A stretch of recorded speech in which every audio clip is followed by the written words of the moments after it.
तो दोस्तों, स्वागत है आपका हमारे YouTube चैनल फिल्म एक्सप्लेन गुरु में।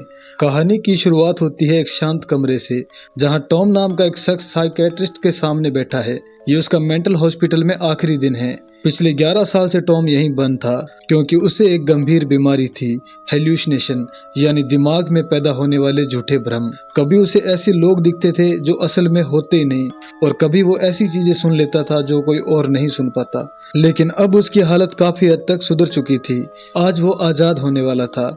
साइकेट्रिस्ट जो उसकी हालत परखने के लिए कुछ सवाल कर रहे थे, वे पूछते हैं, टॉम, अब तुम्हें क्या लगता है, क्या तुम तैयार हो दुनिया का सामना करने के लिए? टॉम हल्की मुस्कान के साथ जवाब देता है, मुझे कोशिश करनी ही होगी। शायद अब वक्त है कि मैं सब ठीक करूं। बातचीत के दौरान टॉम बताता है कि उसकी माँ उसे बचपन में छोड़कर चली गई थी और उसके पिता हमेशा अपने काम में डूबे रहते थे। वो बुरे इंसान नहीं थे, लेकिन टॉम को लगता था कि उसकी बीमारी की वजह से उसके पिता हमेशा शर्मिंदा महसूस करते थे। वो आगे कहता है, मेरे हॉस्पिटल से निकलने में बस 5 दिन पहले उन्होंने खुदकुशी कर ली। कमरे में सन्नाटा छा जाता है। साइकेट्रिस्ट गहरी सांस लेते हैं और कहते हैं, टॉम, तुम्हारे पिता तुमसे बहुत प्यार करते थे, तभी तो उन्होंने अपनी पूरी संपत्ति तुम्हारे नाम छोड़ दी।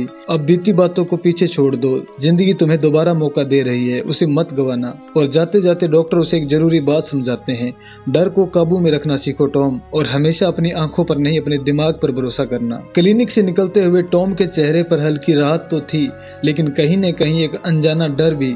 बाहर उसका इंतजार कर रही थी ब्रोडी, उसकी पेरोल ऑफिसर यानी वो लोग जो किसी हॉस्पिटल से डिस्चार्ज हुए मरीजों पर नजर रखते हैं। ब्रोडी अगले 1 महीने तक टॉम की हर हरकत पर नजर रखने वाली थी। वो उसे लेकर उसके पुराने घर पहुंचती है, वो घर जहां टॉम ने बचपन बिताया था और जहां अब बस खामोशी थी। घर बिल्कुल वैसा ही था, हर चीज सलीके से रखी हुई। बीचों बीच एक खूबसूरत इंडोर स्विमिंग पूल था जिस पर एक शटर लगा था ताकि उसे ऊपर से बंद किया जा सके। यह घर बाहर से जितना शांत था, अंदर से उतना ही रहस्यमय लग रहा था। टॉम घर में दाखिल हुआ ही था कि ब्रोडी ने उसके पैर पर एक एंकल मॉनिटर बांध दिया, एक इलेक्ट्रॉनिक बेल्ट जो उसे एक तय रेंज से बाहर नहीं जाने देगी।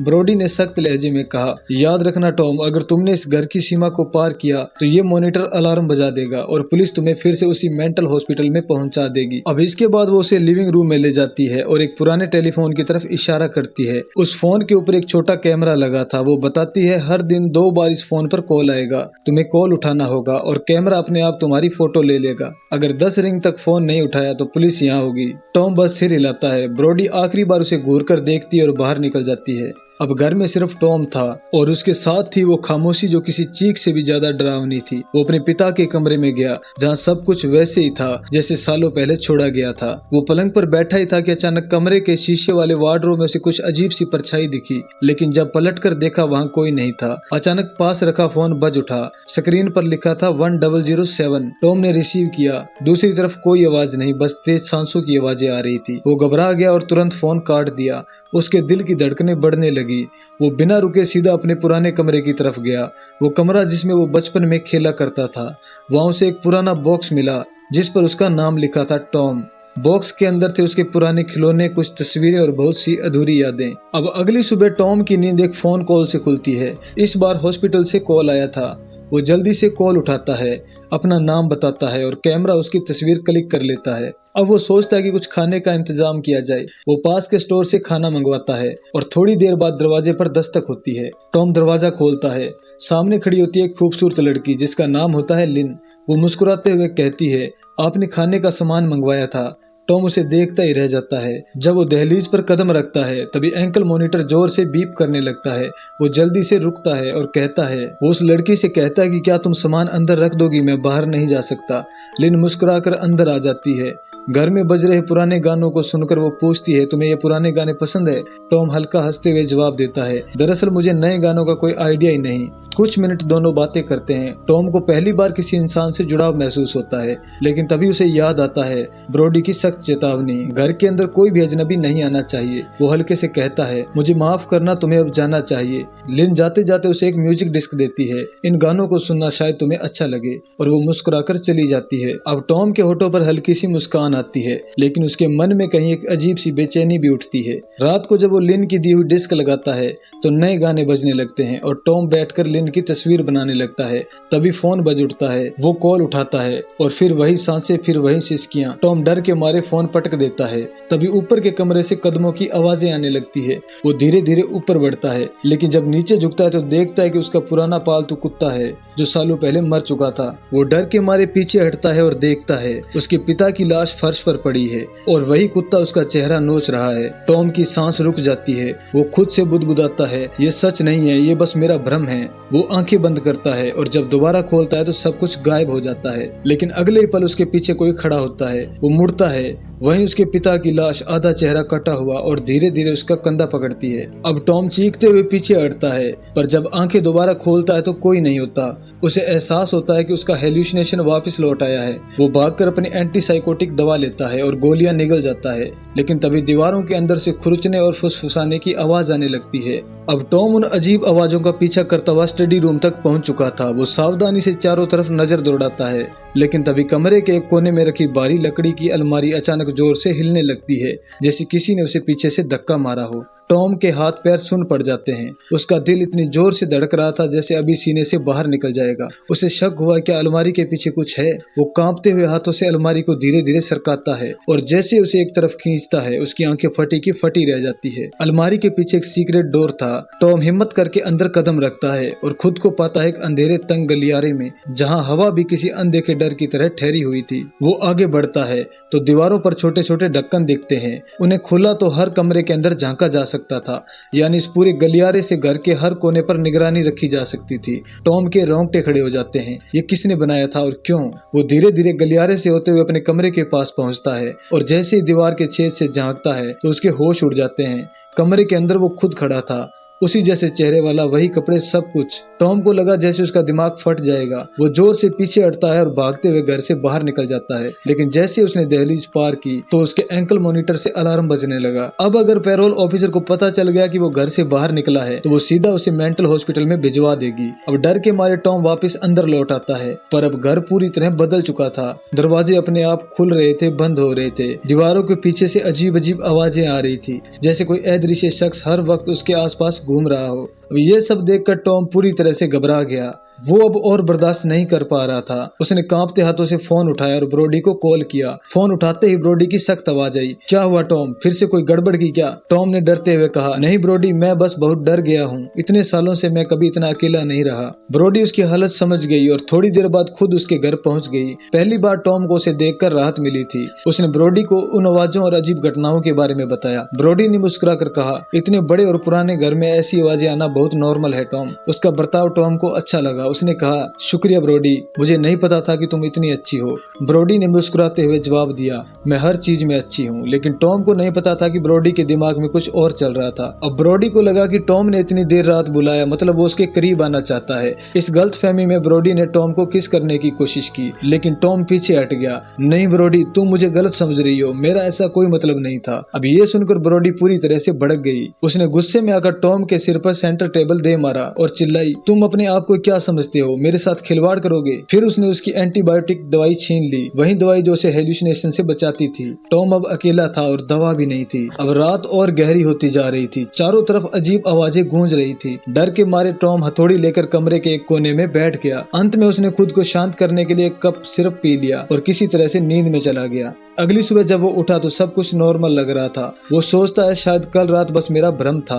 थोड़ा रिलैक्स होने के लिए वो स्विमिंग पूल में उतरता है, लेकिन जैसे ही वो पानी के अंदर जाता है तो अचानक उस सतह पर एक लड़की दिखाई देती है और कोई उस लड़की की गर्दन पकड़कर उसे डुबो रहा था। वो छटपटा रही थी और सांस के लिए तड़प रही थी और फिर अगले ही पल गायब। टॉम का दिल रुक सा जाता है और तभी पुल का शटर अपने आप बंद होने लगता है। वो पूरी ताकत लगाकर बाहर निकलने की कोशिश करता है और ठीक 1 सेकंड पहले किसी तरह में पुल से बाहर निकल जाता है। हाँफते हुए जब वो कंट्रोल पैनल के पास जाता है तो उसमें पहले से टाइमर सेट था। वो पैनल खोलता है और तारें निकाल देता है, लेकिन अंदर उसे एक जार दिखता है जिसमें एक कटी कटी हुई जीभ तैर रही थी। अब ये देखकर टॉम सन रह गया। अब टॉम को समझ नहीं आ रहा था कि ये सब सच हो रहा है या फिर उसकी आंखों का कोई धोखा है। उसने झट से उस जार को वापस अंदर रख दिया और खुद को संभालते हुए फिर से अपने बचपन की रिकॉर्डिंग्स देखने बैठ गया। स्क्रीन पर उसके मॉम डैड की शादी की सालगिरह का फंक्शन चल रहा था। वहाँ उसका बड़ा भाई एलेक्स और उसकी मॉम भी दिखाई दे रहे थे। लेकिन अचानक ही उसी टैब के अंदर एक अजीब सी क्लिप चलने लगी। वो वीडियो एक बेडरूम की थी और उस कमरे में एक औरत थी जिसके चेहरे पर लकड़ी का बड़ा सा बॉक्स चढ़ा हुआ था। वो तकलीफ में तड़प रही थी, जैसे किसी ने जबरदस्ती वो बॉक्स उसके सिर पर ठोक दिया हो। टॉम कुछ और देख पाता उससे पहले वीडियो अचानक बंद हो गई। उसने गौर से देखा तो एहसास हुआ कि वो कमरा उसके डैड का ही बेडरूम था, यानी वो वीडियो उसी घर में शूट की गई थी। अब ये सोचकर टॉम का खून जम गया। वो फौरन उठकर अपने डैड के कमरे में पहुंचा। कमरे के कोने में उसे एक बड़ी सी अलमारी नजर आई जिसका दरवाजा शीशे का था। टॉम ने जैसे ही वो अलमारी खोली, अंदर एक छोटा सा कैबिन नजर आया और उस कैबिन में एक कैमरा रखा था। जब टॉम उस कैबिन के अंदर गया और बाहर झांका तो उसे समझ आया कि उस शीशे के आर पार पूरे कमरे की हर चीज साफ दिखाई देती थी। इसका मतलब साफ था कि वो वीडियो यहीं से शूट की गई थी। अब टॉम के हाथ कांपने लगे। उसे शक हुआ कि कहीं उसके डैड ने तो उस औरत का वीडियो रिकॉर्ड नहीं किया था, या फिर क्या उन्होंने उसके चेहरे पर लकड़ी का बक्सा लगाया था। तभी लिविंग रूम का फोन अचानक फिर से बज उठा। टॉम ने रिसीवर उठाया और फिर से वही तड़पती हुई आवाज सुनाई दी जो जैसे मदद के लिए चीख रही थी। उसने डर के मारे फोन रख दिया, लेकिन तभी पीछे से एक हल्की सी आहट आई। टॉम पलटा और उसके सामने उसका बड़ा भाई एलेक्स खड़ा था। अब टॉम हैरान रह गया और बोला, एलेक्स तुम तो जेल में थे ना। एलेक्स ने ठंडे लहजे में कहा, मुझे जेल में पता चल गया था कि तुम्हें मेंटल हॉस्पिटल से छोड़ा जा रहा है, इसलिए मैं भाग गया। अब टॉम को यकीन ही नहीं हुआ। अब टॉम ने पूछा, लेकिन तुम घर के अंदर कैसे आए? एलेक्स बोला, तुमने खिड़की खुली छोड़ दी थी। टॉम जब खिड़की चेक करने गया तो वो अंदर से अच्छी तरह से बंद थी। एलेक्स बोला, मैं अंदर आने के बाद उसे बंद कराया था। उसने ये भी कहा कि उसने अपनी बाइक भी अंदर पार्क कर दी है। अब टॉम को लगा कि कुछ बहुत गलत है। शायद उसका दिमाग फिर से उसके साथ खेल खेलने लगा है। वो एलेक्स की तरफ देखकर बोला, तुम असली नहीं हो, तुम बस मेरे दिमाग का वहम हो। उसी वक्त फोन फिर से बजा। इस बार मेंटल हॉस्पिटल से कॉल था। एलेक्स ने उसे फोन उठाने से रोकने की कोशिश की, लेकिन टॉम ने उसकी बात को अनसुनी कर दी और जैसे उसने फोन रखा एलेक्स गायब था।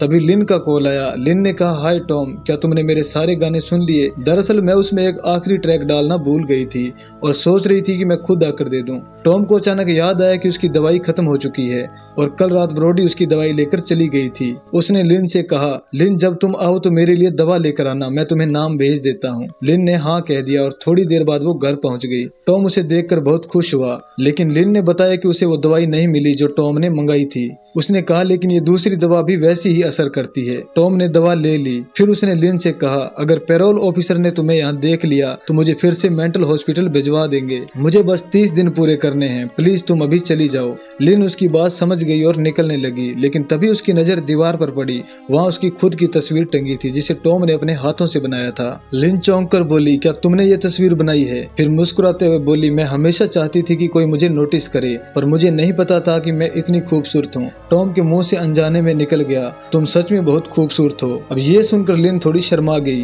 पर अगले ही पल उसका चेहरा गंभीर हो गया। उसने अपने बैग से एक पुरानी अखबार की कटिंग निकाली और टॉम को दिखाई। उसमें एक लड़की की हत्या की खबर थी। लिन ने पूछा, क्या ये खबर तुमसे जुड़ी है टॉम? डरो मत, मुझे सब बता सकते हो। पहले तो टॉम झिझका, लेकिन फिर बोला, जब वो 13 साल का था तो उसे जूली नाम की एक लड़की पर क्रश था। एक दिन उसने हिम्मत करके उसे प्रपोज किया, लेकिन जूली ने पूरे स्कूल के सामने उसका मजाक उड़ा दिया। टॉम बहुत शर्मिंदा हुआ। इसके बाद उसने पूरी बात अपने भाई एलेक्स को बताई और एलेक्स ने ठान लिया कि वो जूली को सबक सिखाएगा। उस दिन दोनों भाई उस ब्रिज के पास गए जहाँ से जूली रोज गुजरती थी, और जैसे ही वो आई एलेक्स अचानक उसके सामने आ गया और उसका मजाक उड़ाने लगा। जूली गुस्से में आकर उसे बुरा भला कहने लगी। अब इससे एलेक्स को इतना गुस्सा आ गया कि उसने अपना आपा खो दिया। उसने पहले टॉम को ब्रिज के मेटल पाइप से हथकड़ी से बांध दिया और फिर जूली को पकड़कर बेरहमी से पानी में डुबो दिया। टॉम ने सब कुछ अपनी आंखों से देखा, लेकिन कुछ नहीं कर सका। जूली की लाश को दफनाते वक्त भी एलेक्स ने टॉम को मजबूर किया कि वो भी उसकी मदद करे और फिर कहा, अब तुम भी मेरे साथ इस हत्या में हिस्सेदार हो, अगर मुंह खोला तो जेल जाओगे। एलेक्स का खून नहीं रुका।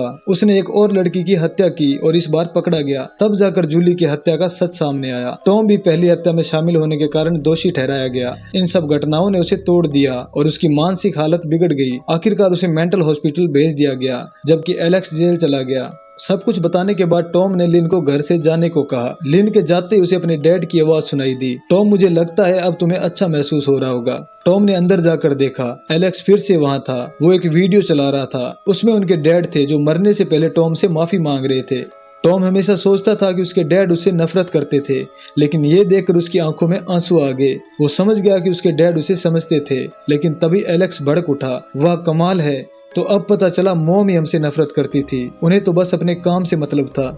उन्होंने हमें छोड़ दिया जब एक बेटा जेल में सड़ रहा था और दूसरा पागल खाने में। एलेक्स की बातें सुनकर टॉम गुस्से से भर गया। वह उठकर स्विमिंग पूल के पास गया और चिल्लाया, तुम यहाँ आए ही क्यों हो एलेक्स? मुझे चैन से जीने नहीं देते। एलेक्स ने ठंडी आवाज में कहा, मैं उस दौलत के लिए आया हूँ जो डैड ने यहाँ छुपाई थी, और तुम भी इसी के लिए आए हो ना? टॉम ने चिल्लाते हुए कहा, नहीं, मुझे पैसे नहीं चाहिए, मैं बस अपने 30 दिन पूरे करके आजादी चाहता हूँ, वो आजादी जो तुम्हारी वजह से मुझसे छिन गई थी। अब निकल जाओ यहाँ से। अब ये सुनकर एलेक्स तिलमिला उठा और टॉम के चेहरे पर जोरदार मुक्का मारा। टॉम सीधा पुल में गिर पड़ा। एलेक्स ने उसकी गर्दन पकड़ ली और उसे डुबोने लगा, लेकिन टॉम किसी तरह से बाहर निकल आया। जब उसने पलट कर देखा तो एलेक्स गायब था, लेकिन अब उसका सिर घूमने लगा था। शायद लिन की दी हुई दवा उस पर उल्टा असर कर रही थी। उसी वक्त पैरोल ऑफिसर ब्रोडी आ गई। उसने टॉम को उस हालत में देखा तो उसे अफसोस हुआ। वो बोली, मुझे नहीं पता था कि तुम्हारी तबीयत इतनी खराब है, मैं अभी तुम्हारी दवाई लेकर आती हूँ। उसके जाते ही टॉम बेहोश हो गया। रात को जब उसकी आंख खुली तो उसने देखा कि एलेक्स वहाँ नहीं था और उसकी बाइक भी गायब थी। टॉम खुश हुआ। शायद जो कुछ भी उसने देखा वो सिर्फ उसके दिमाग का भ्रम था। अब उसे सच में राहत महसूस हो रही थी। उसी वक्त लिन फिर से मिलने आई। टॉम बहुत खुश था। अब ना एलेक्स था, ना डर, ना कोई साया। दोनों बैठकर बातें करने लगे। टॉम बोला, काश जब एलेक्स ने पहली बार मर्डर किया था तब मैंने पुलिस को सब बता दिया होता तो शायद वो दूसरी लड़की जिंदा होती। लिन ने मुस्कुराते हुए कहा, टॉम अब बीते कल में मत उलझो, वो वक्त चला गया है। लिन ने अपने बारे में बताते हुए कहा कि उसकी जिंदगी ने भी उसे कई गहरे जख्म दिए हैं। स्कूल में उसे हर दिन बुली किया जाता था, लोग उसका मजाक उड़ाते थे और उसकी बात सुनने वाला कोई नहीं था। ये कहते हुए उसने अपने हाथ पर बने पुराने निशान दिखाए। शायद वही निशान थे जो बचपन में उसे तंग करने वाले बच्चों ने दिए थे। ये सब बताते हुए लिन रो पड़ी। टॉम ने उसकी आंखों में झांका तो उसे अपना दर्द याद आ गया। दोनों एक दूसरे के दर्द को महसूस कर रहे थे। धीरे धीरे उनके बीच एक गहरी समझ और एक अजीब सी मोहब्बत पैदा होने लगी। भावनाओं के सैलाब में डूबकर दोनों ने एक दूसरे को किस किया। लेकिन तभी लिन ने कहा, टॉम मेरा चेहरा आंसुओं से भीग गया है, मैं जरा फेस वॉश करके आती हूँ। वो बाथरूम की तरफ चली गई। लिन के जाते ही टॉम की नजर स्टडी रूम की तरफ पड़ी। वहाँ सीक्रेट पैसेज का दरवाजा थोड़ा खुला हुआ था, जैसे कोई अभी अभी अंदर गया हो। उसकी नजर दीवार पर टंगी अपने डैड की पेंटिंग पर गई और वह हैरान रह गया, क्योंकि पेंटिंग पर किसी ने टेडी डॉग की आंखें चिपका दी थी। टॉम तुरंत समझ गया कि ये हरकत सिर्फ एलेक्स ही कर सकता था, यानी वो घर के अंदर ही है। पर फिर उसे शक हुआ, कहीं ये सब मेरा भ्रम तो नहीं। तभी उसके दिमाग में वो जार याद आया जो स्विमिंग पूल के कंट्रोल पैनल में रखा था। उसने सोचा, अगर उसमें फिर से वही कटी हुई जीभ मिली तो इसका मतलब है मैं अब भी भ्रम में फंसा हुआ हूँ। टॉम दौड़ता हुआ वहां पहुंचा। जार अब भी वहीं था और उसके अंदर वहीं कटी हुई जीभ तैर रही थी। उसे देखकर टॉम का दिल धड़क उठा। उसका डर बढ़ गया। गुस्से में उसने वो जार जमीन पर पटक दिया। जार का पानी फैल गया और टाइल्स के अंदर जाने लगा।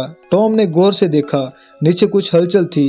वो झुककर देखने लगा तो पता चला फर्श के नीचे एक ढक्कन बना हुआ है। उसने उसे उठाया। नीचे सीढ़ियों के साथ एक गुप्त तहखाना था। वो घबरा गया और तुरंत वापस भाग गया। लेकिन जैसे ही लिविंग रूम में पहुंचा, उसने देखा लिन फर्श पर पड़ी थी। उसके सिर से खून बह रहा था। टॉम डर के मारे उसके पास भागा। उसे उठाकर घर के बाहर ले जाने लगा ताकि हॉस्पिटल ले जा सके। तभी दरवाजे पर ब्रोडी आ गई। वो टॉम की दवा लेकर लौटी थी, लेकिन सामने का नजारा देखकर वो चौंक गई। उसने देखा कि टॉम की बाहों में घायल लिन है, तो उसे लगा कि टॉम ने ही लिन पर हमला किया है। ब्रोडी ने तुरंत बंदूक निकाल ली और टॉम पर तान दी। पीछे हटो टॉम, उसे नीचे रख दो। टॉम ने वैसा ही किया, लेकिन जैसे ही ब्रोडी झुककर लिन की नब्ज चेक करने लगी, अचानक पीछे से एलेक्स आया और उसने ब्रोडी की पीठ में बेरहमी से चाकू घोंप दिया और वो वहीं ढेर हो गई। एलेक्स ने टॉम की तरफ देखकर कहा, अब तो यकीन हो गया ना, मैं तुम्हारा भ्रम नहीं हूँ। टॉम के पैरों तले जमीन खिसक गई। तभी मेंटल हॉस्पिटल के मॉनिटर पर कॉल आने लगी। एलेक्स बोला, जल्दी से कॉल रिसीव करो वरना पुलिस यहाँ आ जाएगी। टॉम जानता था कि अगर उसने कुछ नहीं किया तो एलेक्स लिन को मार देगा। उसने झट से कैमरे के सामने हाथ रख दिया ताकि तस्वीर कैप्चर ना हो सके और फोन का तार खींचकर अलग कर दिया। अब उसे भरोसा था कि सिस्टम में गड़बड़ी होते ही पुलिस यहाँ पहुंच जाएगी। उसी वक्त उसने देखा कि एलेक्स लिन को शूट करने वाला है। टॉम ने उसे रोकने के लिए कहा, एलेक्स सुनो, मुझे एक सीक्रेट रूम मिला है जहाँ डैड ने सारा पैसा छिपा रखा है। अगर तुम लिन को छोड़ दो तो मैं तुम्हें वहाँ ले चलता हूँ। एलेक्स ने बात मान ली। उसने लिन की कलाई में हथकड़ी लगा दी और उसका दूसरा सिरा लिविंग रूम में रखे लकड़ी के घोड़े के पैर से बांध दिया। फिर उसने टॉम को धमकाया, मुझसे चालाकी करने की कोशिश मत करना, इसे छुड़ाने की हिम्मत की तो बुरा होगा। इतना कहकर एलेक्स नीचे तहखाने की तरफ चला गया, लेकिन नीचे पहुंचकर जो उसने देखा वो खुद चौंक गया। उधर ऊपर टॉम ने मौका देखकर चाकू उठाया और मूर्ति का पैर काटकर लिन की हथकड़ी खोल दी। लिन अब आजाद थी और होश में भी आ चुकी थी। टॉम ने कहा, लिन जल्दी भागो, अपनी जान बचाओ, मैं एलेक्स को रोकता हूँ। पर तभी एलेक्स वापस आ गया और उसने पीछे से टॉम पर हमला कर दिया। लिन ने भागने की कोशिश की, लेकिन एलेक्स ने उसे फिर से घायल कर दिया। एलेक्स चिल्लाया, नीचे कुछ भी नहीं है बेवकूफ, मैं अब इस लड़की को खत्म करने जा रहा हूँ। उसने टॉम को दीवार में लगे हुए हथकड़ी से जकड़ दिया और लिन की तरफ बढ़ा। टॉम ने पूरी ताकत लगाई और हुक दीवार से तोड़ दिया। वो एलेक्स पर झपटा, दोनों में जोरदार लड़ाई हुई। एलेक्स ने उसे बुरी तरह पीटा और घसीटते हुए तहखाने में फेंक दिया। नीचे गिरते ही टॉम ने देखा वहाँ एक ग्लास चैम्बर था और उसके पास एक लकड़ी का बॉक्स रखा था, बिल्कुल वही जो उसने अपने डैड की वीडियो में देखा था। दीवार पर टॉम और एलेक्स के बचपन की फोटो टंगी थी। फोटो हटाई तो पीछे एक लॉकर मिला। उसने खोलने की कोशिश की पर वो पासवर्ड से लॉक था। चैम्बर में रखा फोन देखकर उसने कॉल किया। ऊपर वाले लिविंग रूम का फोन बज उठा, मतलब हर रोज उसे फोन आता था, वो इसी फोन से आता था। तभी एलेक्स ने कॉल उठाया और कहा, देख लिया ना सब, हमारे डैड एक शैतान थे, वो लोगों को कैद करके उनकी वीडियोस बनाते थे और अब मैं भी वही करूंगा, तुम्हारी गर्लफ्रेंड से शुरू करके। टॉम घबरा गया, पर फिर उसने एलेक्स को रोकने के लिए झूठ कहा, रुको, मुझे वो पैसा मिल गया जिसकी तुम्हें तलाश थी। एलेक्स नीचे आने लगा। उसी वक्त टॉम ने देखा अंधेरे में एक बूढ़ी औरत उसकी तरफ बढ़ रही है। वो बहुत डरावनी थी। टॉम ने पूछा, कौन हो तुम? पर उसने कोई जवाब नहीं दिया, सिर्फ उसकी ओर देखती रही। तभी टॉम की नजर उसकी उंगली की अंगूठी पर पड़ी। वो वही अंगूठी थी जो उसकी मॉम पहना करती थी। टॉम की आंखें भर आई। मॉम, ये आप हैं? उसने कांपती आवाज में कहा, मैं सोचता था कि आप हमें छोड़कर चली गई, लेकिन आप तो यहाँ कैद थी। आपकी ऐसी हालत देखकर मेरा दिल टूट गया मॉम। मॉम की आंखों से आंसू बह निकले। अब वो भी अपने बेटे को पहचान चुकी थी। टॉम ने देखा कि उनकी जीभ कटी हुई थी, यानी जार में जो जीभ थी वो उसकी मॉम की थी। अब सब कुछ साफ हो गया था कि उसके डैड भी एलेक्स की तरह साइकोपैथ थे। उन्होंने मॉम को कैद कर लिया था और जीभ काट दी थी ताकि वो सच्चाई किसी को ना बता सके और फिर झूठ फैलाया कि वो घर छोड़कर चली गई है। टॉम की मॉम को आजाद करवाकर उसने उन्हें गले लगा लिया। तभी एलेक्स नीचे आया। वो मॉम से लिपट गया, लेकिन अगले पल उसने उनके सीने में गोली मार दी। टॉम चीखा, नहीं। अब एलेक्स ने लिन पर बंदूक तान दी और टॉम से कहा, लॉकर खोलो। टॉम ने कोट डालने की कोशिश की पर गलत हो रहा था। एलेक्स ने धमकी दी, मैं 10 तक गिनूंगा वरना इसे मार दूंगा। तभी टॉम को टेलीफोन नंबर याद आया, 1007, यानी 7 अक्टूबर, उसके पेरेंट्स की शादी की एनिवर्सरी। उसने वहीं डाला और लॉकर खुल आया। एलेक्स पैसे निकालने लगा, पर टॉम को पता था कि वो कभी उन्हें जिंदा नहीं छोड़ेगा। अब मौका पाकर टॉम ने उस पर झपटा मारा। लिन ने भी कुर्सी उठाकर एलेक्स पर वार किया।